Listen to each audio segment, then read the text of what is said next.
Femme, lancez-vous. Cours 1. Qui suis-je? Quelle femme êtes-vous? Avant d'entamer le développement d'une activité professionnelle ou même la résolution de problématiques dans votre vie familiale, dans votre vie sentimentale ou dans votre vie sociale, vous devez d'abord vous poser les bonnes questions et tenter autant se faire se peut de vous comprendre. Dans le développement de l'entreprise, ce n'est pas le niveau scolaire qui prévaut, mais plutôt la capacité de développer, d'analyser, d'anticiper, de raisonner, et bien souvent on parle de haut potentiel intellectuel. L'idée selon laquelle l'intelligence mènerait à des hautes études ou à des qualifications diplômantes n'est pas tout à fait vraie, et bien souvent des personnes qui ont une vision de développement, qui font preuve d'ambition depuis toujours malgré les échecs, révèlent un caractère intellectuel supérieur dans la plupart du temps.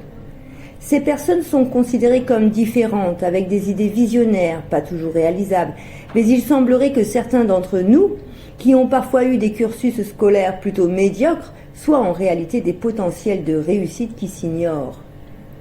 Vous trouverez en lien descriptif une explication sur les hauts potentiels et un test qui vous permettra peut-être de faire la lumière sur celle que vous êtes. Il est également important de connaître son tempérament, son caractère, de savoir plus ou moins comment l'on fonctionne et comprendre parfois nos réactions excessives ou nos manques de réaction. Je vous mets également en description le lien pour répondre aux questionnaires liés à votre personnalité. Donc, qui suis-je? Quelles sont mes contraintes et mes compétences?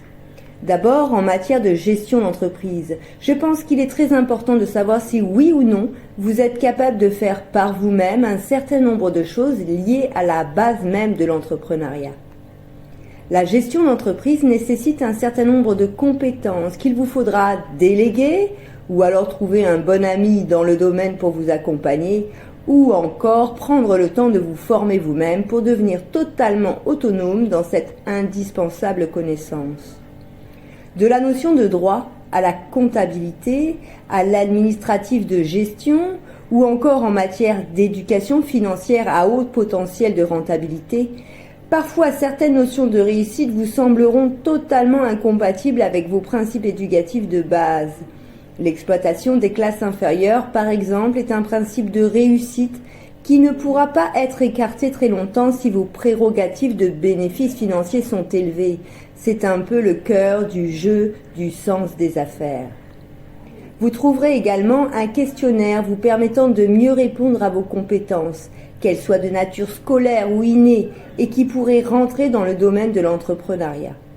Après cela, une fois que vous avez fait un peu le tour de la question, que vous vous connaissez mieux en tant que personnalité, en tant qu'individu acteur de la société, il va vous falloir savoir ce que vous voulez faire exactement comme activité. Avez-vous une idée claire de votre projet d'entreprise? En réalité, difficile de réussir quelque chose si l'on ignore ce que l'on veut faire, et difficile de réussir un projet sans la maîtrise, un tant soit peu, du domaine qui le concerne. Il y a des domaines qui sont intéressants, mais peut-être que vous n'y connaissez rien, ou que vous n'avez pas les bons contacts pour vous y insérer.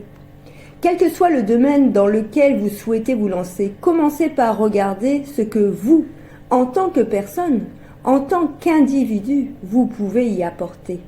Avoir la bonne idée en matière d'entreprise, ce n'est pas se lancer dans un produit ou un service qui vous plaît. C'est vous lancer dans un produit ou un service demandé par le grand public. C'est ici que viennent les notions d'études de marché, de public cible ou de la communication.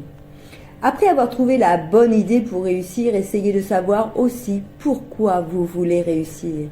Est-ce pour gagner de l'argent, régler des dettes, assurer l'avenir de vos enfants, vous acheter une Porsche, construire un empire? Voyez un peu votre réelle motivation et vos perspectives finales. Qu'est-ce que vous voudriez à la fin? Ce peut être monter une fondation humanitaire, agir pour le bien de la planète, ou tout simplement vivre pour vous dans l'abondance. Peu importe. Il est important qu'à défaut d'être clair avec les autres, vous soyez au moins clair avec vous-même et ainsi de mesurer de manière réaliste le poids de votre ego. L'ego est à la fois une merveilleuse propulsion pour réussir, mais il peut également être un handicap majeur quand on ne sait pas le contrôler ou tout du moins le camoufler.